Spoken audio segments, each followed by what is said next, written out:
Jackie cinemas நேயர்களுக்கு வணக்கம். நான் உங்கள் ஜாக்கி சேகர்.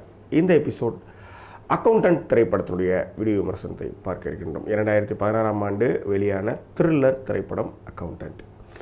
பென் அஃப்லெக் ஹீரோவாக நடித்திருக்கக்கூடிய இந்த திரைப்படம் மிகப்பெரிய அளவில் வரவேற்பை பெற்ற ஒரு திரைப்படம். சென்னையிலேயும் இந்த படம் சத்தியமில் ரொம்ப வெற்றிகரமாக ஓடிச்சு. ரைட். ஸோ இப்போ அக்கௌண்டன்ட் திரைப்படத்தினுடைய ஷார்ட் ரிவ்யூ பார்த்துடலாம். இந்த படம் மிக அற்புதமான ஒரு த்ரில்லர் படம். பார்க்காதவங்க தயவுசெய்து பார்த்துருங்க. இந்த படம் பார்த்தே தீர வேண்டிய ஒரு திரைப்படம் என்பதை நான் பரிந்துரைக்கின்றேன். நீங்கள் ஒரு த்ரில்லர் பட ரசிகராக இருக்கும் பட்சத்தில், நீங்கள் ஹாலிவுட் படம், இந்த மாதிரி ஆங்கில படம், உலக படங்கள்லாம் பார்க்கின்றவராக இருக்கும் பட்சத்தில் டோன்ட் மிஸ் திஸ் மூவி. ஒன்று. இந்த திரைப்படத்திற்கு ஜாக்கி சினிமாஸ் அளிக்கக்கூடிய மதிப்பெண் 5க்கு 3.75. ஓகே. ஸோ அதனால் இந்த திரைப்படம் பார்த்து தீர வேண்டிய திரைப்படம் என்று ஜாக்கி சினிமா சார்பாக பரிந்துரைக்கின்றேன். So short review over. தயவு செய்து படம் பார்க்காதவங்க பாருங்கள். ஏன்னா பிரீஃபான கதை சொல்லி சில விஷயங்களை பாராட்டும் பொழுது, சில விஷயங்களை வெளிப்படையாக பேச வேண்டிய ஒரு நிர்பந்தத்திற்கு இருக்கும் பொழுது சொல்லிட்டேன் இதை சொல்லிட்டேன்னு சும்மா வம்படிச்சிட்டு இருக்கக்கூடாது. ஸோ அக்கௌண்டன்ட் திரைப்படத்தினுடைய கதை என்ன அப்படின்னா, இது சாதாரணமாக இதே மாதிரி ஒரு திரைப்படத்தினுடைய விமர்சனம் இப்படி தான் இருக்கும் அப்படின்ற மாதிரி போயிடும். So I don't want like that. So நம்ம கொஞ்சம் கேஷுவலாக ஒரு ஃப்ரெண்ட்ஷிப் டாக்கில் இந்த படத்தை எடுத்துன்னு போகும். யார் வீட்டிலாவது ஆட்டிசம் குறைபாடுள்ள குழந்தை இருப்பின் அவசியம் இந்த திரைப்படத்தை பாருங்கள். ஆட்டிசம் குறைபாடுள்ள குழந்தைகளை எனக்கு தெரிஞ்ச நிறைய நண்பர்கள் வீட்டில் ஆட்டிசம் குறைபாடுள்ள குழந்தைகள் இருக்கின்றது. அவங்கக்கிட்ட நான் கவனித்த ஒரு விஷயம் என்னென்னா, அவங்க கொஞ்சம் ஹைப்பர் ஆக்டிவாக இருப்பாங்க, சில விஷயங்களை திரும்ப செய்வாங்க. ஆனால் அவங்கள மாதிரி ஒரு புத்தி சாதுரியமான, அவங்கள மாதிரி ஒரு கிரகிச்சிக்கிற தன்மை உள்ள ஆளை நாங்கள் பார்த்ததே கிடையாது. என்னுடைய நண்பருடைய பெண் குழந்தை ஒருவள் இருக்கின்றாள். அவளுக்கு ஏஆர் ரஹ்மான் மியூசிக்னால் அவ்வளோ பிடிக்கும்.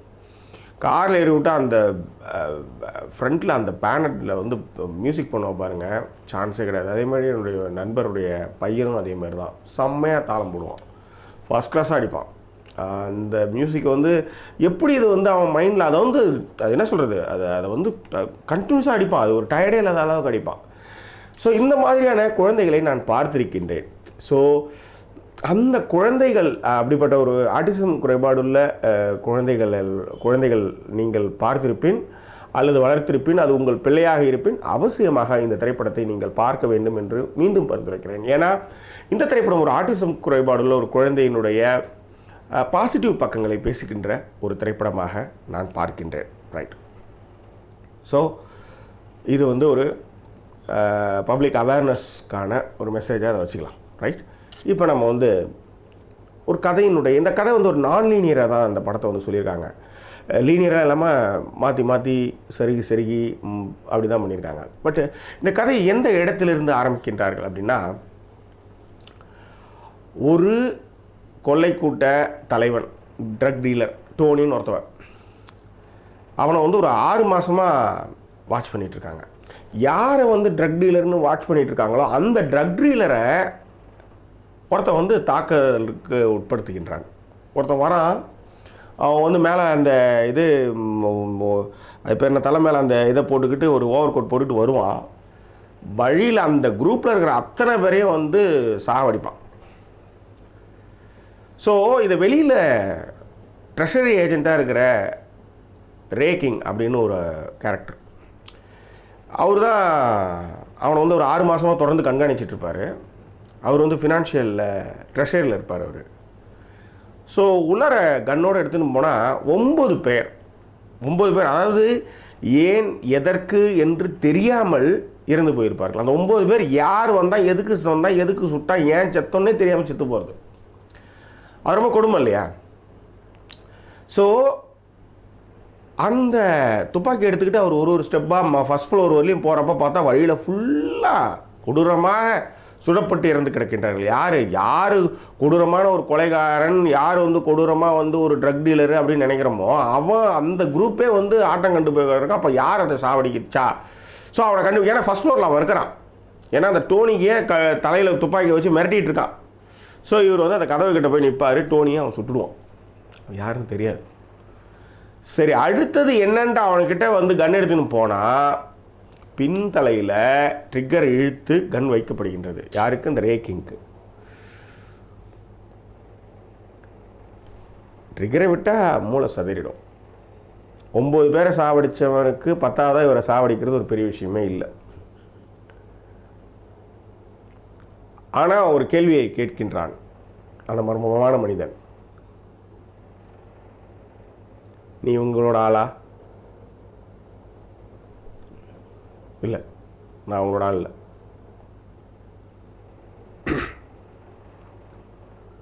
நீ என்ன பண்ணிட்டு இருக்கீங்க? நான் ஒரு ட்ரெஷரி ஏஜென்ட்டு, நான் இவங்களை ரொம்ப நாளாக கண்காணிச்சிட்ருக்கேன்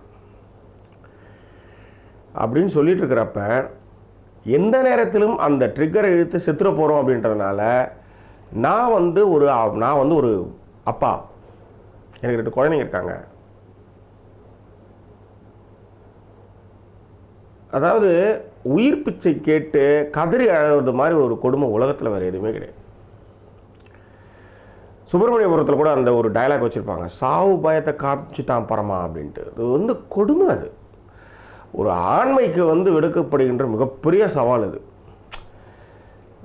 அது ஒரு 4 ரூமில் நடந்து போச்சு, வெளியே வந்துட்டோன்னா கூட உள்ளுக்குள்ளே அதை அழுத்திக்கிட்டே இருக்கும்.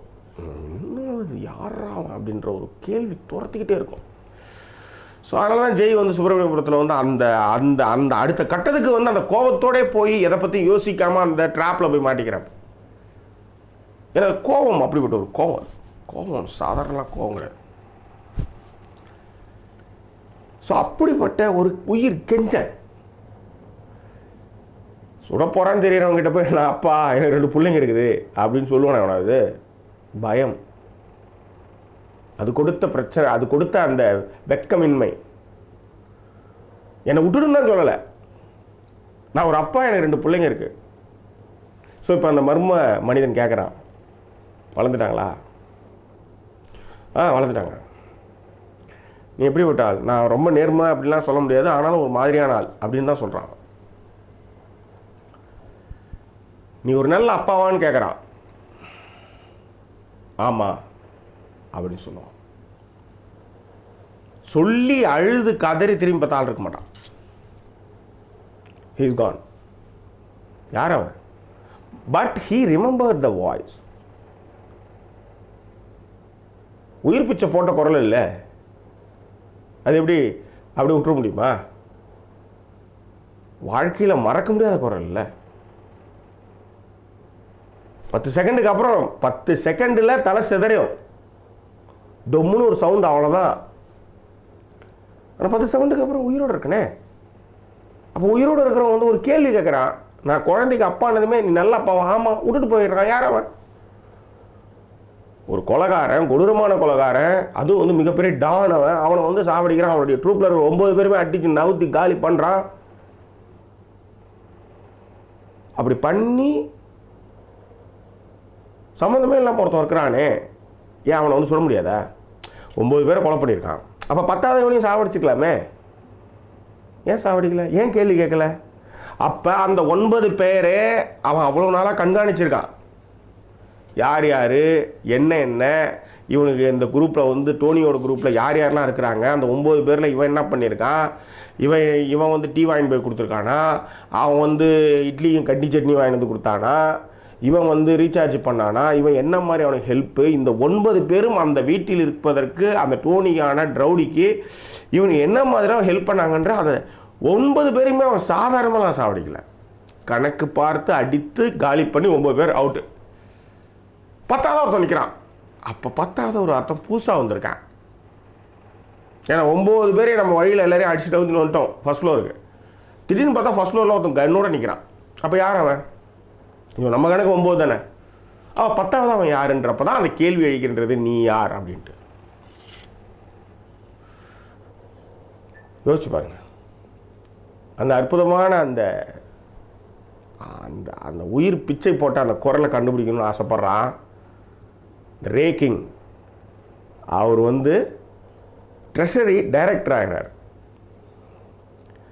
ட்ரெஷரி டைரக்டர் ஆகிற ரே கிங் 7 மாதத்தில் ரிட்டையர் ஆக போகிறார். அப்போ அந்த ரிட்டையர்மெண்ட் ஆகிட்டோம்னா அப்போ பதவி பவர் எதுவுமே இருக்காது.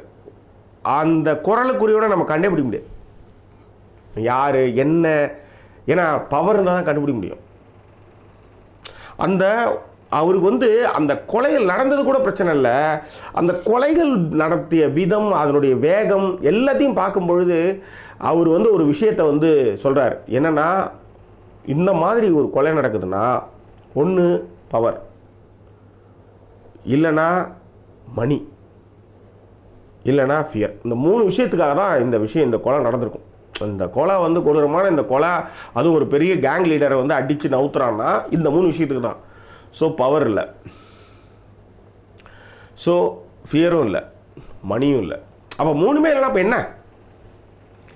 அவனிடம் இருக்கக்கூடிய அந்த மர்ம மனிதனிடம் இருக்கக்கூடிய ஏதோ ஒரு விலை உயர்ந்த ஒரு பொருளை அவர்கள் அபகரித்து கொண்டிருக்கிறார்கள். அந்த பொருளை மீட்டே எடுத்துன்னு வர முடியாத ஒரு சூழலில் இருந்திருக்கணும். அப்படி இருந்தால் தான் இத்தனை பேரை இப்படி ஒரு கொடூரமாக ஒருத்தன் கொலை பண்ண முடியும். ஸோ அந்த மர்ம மனிதனை தேட வேண்டிய கட்டாயத்தில் இருக்கின்றார். ஏன்னா 7 மாதத்தில் ரிட்டையர்மெண்ட் ஆக போகுது. அப்போ அவருக்கு கீழே பணிபுரிகின்ற மெடினா அப்படின்ற ஒரு லேடியை கூப்பிட்றார் ரூமுக்கு. பாமா வந்தா, நீ இங்கே வேலை செஞ்சிட்ருக்க ரைட்டு, ஆனால் எஃபியில் ஏற்கனவே கொஞ்சம் மிச்சம் வச்ச வேலைகள்லாம் இருக்குது, சில விஷயங்கள்லாம் நீ தலையிட்டிருக்க, உன் மேலே கிரிமினல் கேஸ் இருக்குது, நீ கன்லாம் வச்சுருந்துருக்குற அப்படின்ட்டு போட்டு மிரட்டுறார். ஐயோ அது முடிஞ்சு போன கதைங்க, ஐயோ முடிஞ்சு போன கதையாக இருக்கட்டும், பட் இந்த வேலைக்கு இந்த மாதிரி குற்றப்பின்னணி இருந்தால் நீங்கள் வேலையே செய்ய முடியாது அப்படின்ற. இல்லைனா முடிஞ்சு போன கேஸை இந்த கிழவன் தோண்டி எடுக்கிறானே அப்படின்ட்டு அவர் அழறா. அப்போ அவருக்கு ஒரு ப்ராஜெக்டை கொடுக்குறார். சிம்பிள், எனக்கு இதை நீ கண்டுபிடிச்சி கொடுத்தனா இதை பற்றி நான் பேச மாட்டேன் அப்படின்றார். என்ன கண்டுபிடிக்கிறது? ஸோ அந்த குரலுக்குரியவனா அல்லது என்னன்னே தெரியாது ஒரு அசைன்மெண்ட் கொடுக்குறார். என்னென்னா, இவன் பேர் உல்ஃப், இவன் இருக்கிற எல்லா பயங்கரவாத குழுக்கள் கிட்ட இருக்கிற பணம் இருக்கு இல்லையா, அவங்ககிட்ட இருக்கிற பணம், அந்த பணத்துக்கு நியாயமான, அதாவது டொனேஷனாக வரலாம், கொள்ளையடித்து வரலாம், அந்த பணத்தை அவங்ககிட்ட போனால் கணக்கு சொல்லுவான். அப்பேற்பட்ட ஒரு அக்கௌண்டன்ட் ஆவார். ஸோ இந்த அக்கௌண்டண்ட்டுக்கு எல்லா பயங்கரவாத குழுக்கள்லையும் மணி லாண்ட்ரிங்கில் இவன் பயங்கரமான வேலை பண்ணிகிட்ருக்கான். இவன் யார் என்னன்னு கண்டுபிடிச்சி கொடுக்குறது உன் பொறுப்பு. ஏன்னா அவன் திறமையான ஒரு ஆஃபீஸர் அவன். ஸோ அவளிடம் அந்த பொறுப்பை ஒப்படைக்கின்றான். அந்த பொறுப்பில் அவள் வெற்றி பெற்றாளா? அந்த மர்ம நபரை இந்த கிங் ரே, அதாவது இந்த ட்ரெஷரியை டைரக்டர் கண்டுபிடிச்சானா, அதாவது தன்னுடைய பதவி காலம் முடிவதற்குள்ளாக கண்டுபிடிச்சானா அப்படின்றது தான் இந்த அக்கௌண்டன்ட் திரைப்படத்தினுடைய கதை. ஸோ இப்போயே 14 நிமிஷம் போயிட்டுருக்கு. ஸோ இதுதான் அக்கௌண்டன்ட் படத்தோட கதை. இப்போ கூட நீங்கள் போகலாம். ஆனால் இதுக்கப்புறம் ஒரு சின்ன கதை சொல்கிறேன். இதே நேரத்தில் 1989 ஒரு ஃபேமிலி, அந்த ஃபேமிலியில் 2 குழந்தைங்க, ஆம்பளை பசங்க. இதே நேரத்தில் 1989 ஒரு மிலிட்ரி மேனோட ஃபேமிலி, ஒய்ஃபு, 2 குழந்தைங்க. 2 குழந்தைகளுமே ஆட்டிச குறைபாடு கொண்ட குழந்தைகள். அதில் அவங்க ஒரு டாக்டரை போய் கன்சல்ட் பண்ணுறாங்க. அங்கே ஒரு பெண் குழந்தை இருக்கும். ஸோ அந்த குழந்தைக்கும் ஆட்டிச குறைபாடு. ஸோ அந்த கண்ணாடி போட்ட அந்த 3 குழந்தைகளில் கண்ணாடி போட்ட குழந்தை தான் அந்த மிலிட்ரி மேனோட 2 பசங்களில் ஒரு பையன் கண்ணாடி போட்டிருப்பான். அவன் தான் பென் அஃப்லெக். அவன் தான் கிறிஸ் உல்ஃப். ஸோ அவன் தான் அக்கௌண்டண்ட்டாக மாறி இருக்கான். ஸோ இதில் நிறைய கிளைக்கதைகள் இருந்தாலும் கூட இதை இன்னும் நான் எலாபரேட்டாக உடைக்க முடியும். அப்படி சொல்லிட்டா அது என்ன சொல்கிறது, அந்த டேஸ்ட்டு போயிடும். அதனால் நீங்கள் தயவுசெய்து படம் பாருங்கள். பட் பென் அஃப்லெக் அவர்கிட்ட இருக்கிற ஒரு மிகப்பெரிய விஷயம் என்னென்னா, ஒரு ஆள், அதாவது 4 ஆள் 5 ஆள் செய்கிற வேலையை ஒரே ஆள் செய்வான். இவனுக்கு கணக்கு வேறு கற்றுக் கொடுத்துருவாங்களா? கணக்குன்னா சாதாரணமான கணக்கெலாம் இல்லை, கால்குலேட்டரே வேணாம். கையை இப்படி ஊதிட்டு 2 மார்க்கர் எடுத்தான்னு வச்சுக்க, கணக்கு முடிக்காமல் இருந்திருக்க மாட்டான். கட்டன்னு போட்டு டீட்டெயில் எடுத்து வச்சுட்டு தான் வெளியே வருவான். அப்பேற்பட்ட ஒரு திறமையான ஒரு அக்கௌண்டண்ட். ஸோ அவன் ஒரு ட்ராப்பில் சிக்கிறான். அவன்தான் அந்த பயங்கரவாத குழுக்களுக்கு உதவி செய்கிற அக்கௌண்டண்ட்டு. அப்போ அந்த மர்ம மனிதன் யார்? அந்த பொண்ணு அதை கண்டுபிடிச்சி அவள் வெளியே வந்தாளா, ரேக்கிங் வந்து 7 மாதத்துக்குள்ளே அதை பார்த்தாரா, இந்த அக்கௌண்டண்ட்டுக்கு வந்து ஒரு பிரச்சனை வருது அந்த பிரச்சனையில் வந்து மீண்டு வந்தானா, இதெல்லாம் நீங்கள் வெண்திரையில் நீங்கள் காணணும். ரொம்ப ரொம்ப அற்புதமான ஒரு அருமையான ஒரு த்ரில்லர் திரைப்படம். முடிவு நெகிழ்ச்சியினுடைய உச்சமாக இருக்கும், அது கேரண்டி. இவ்வளோ ஒரு அற்புதமான ஒரு திரைக்கதை. தமிழ் படம் மாதிரி தானே வச்சுக்காங்க. படம் பார்த்து முடிக்கிறப்ப தமிழ் படம் மாதிரியே இருக்குல்ல இது அப்படின்னு நீங்கள் கண்டிப்பாக யோசிப்பீங்க. ஸோ அதனால் இந்த படம் அவசியம் நீங்கள் பார்த்தே தீர வேண்டிய ஒரு திரைப்படம். இந்த திரைப்படத்தை வந்து கேவின் ஓ கானர் இயக்கியிருக்கிறாரு. அதில் வந்து பென் அஃப்லெக் நடிச்சிருக்கிறாரு. அதன் பிறகு வந்து ரேக்கிங்காக ஜேகே சிமன்ஸ் நடிச்சிருக்கிறாரு. மெட்ரினாவா சிந்தியா அடாய் ராபின்சன் நடிச்சிருக்காங்க. ஸோ ஆனா கேட்ரிக் தான் வந்து இந்த அக்கௌண்டண்ட்டுக்கு வந்து ஹெல்ப் பண்ணுற ஒரு லவ்வராக வருவாங்க. ரொம்ப அற்புதமான ஒரு திரைப்படம். Don't miss it. இந்த படம் பார்த்தே திரை வேண்டிய ஒரு திரைப்படம். ஸோ 16 நிமிடங்கள் என்னோடு 10 நிமிடத்துக்கு மேலே நிமிடங்கள் ஒதுக்கி என்னோடு நீங்கள் பயணித்த உங்கள் அனைத்து நண்பர்களுக்கும் என்னுடைய நன்றி. இந்த தளத்தை நீங்கள் லைக் பண்ணி, கமெண்ட் பண்ணி, சப்ஸ்கிரைப் பண்ணி உங்களுடைய ஆதரவை நீங்கள் தெரிவிக்க வேண்டுமா நான் கேட்டுக்கொள்கிறேன். மீண்டும் வேறொரு திரைப்பட வீடியோ விமர்சனத்தோடு உங்களை நான் சந்திக்கிறேன். அதுவரை நன்றி கூறி விடைபெறுவது உங்கள் ஜாக்கி சேகர். நன்றி, வணக்கம். இதில் ஒரு டெம்போ ட்ராவலர் மாதிரி ஒரு வண்டியில் உட்காந்துக்கிட்டு என்ன பண்ணுறான் போகிறான் அப்படின்னு வாட்ச் பண்ணிகிட்ருக்காங்க. அதில் என்ன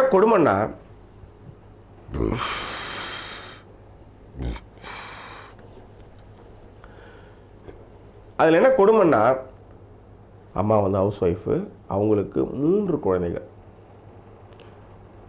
அவங்களுக்கு 2 குழந்தைகள், ஆம்பளை பிள்ளைங்க 2 பேர், ஒரு பொண்ணு, அவங்க வந்து ஃப்ரெண்டோட குழந்தை. அது அதானே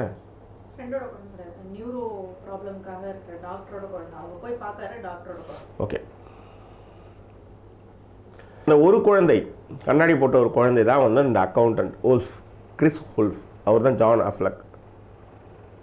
ஜான் அஃப்லெக் தானே அவன் பேர்?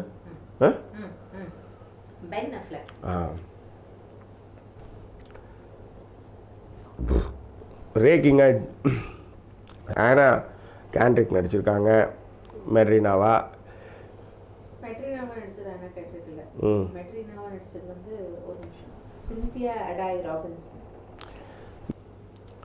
கட்டு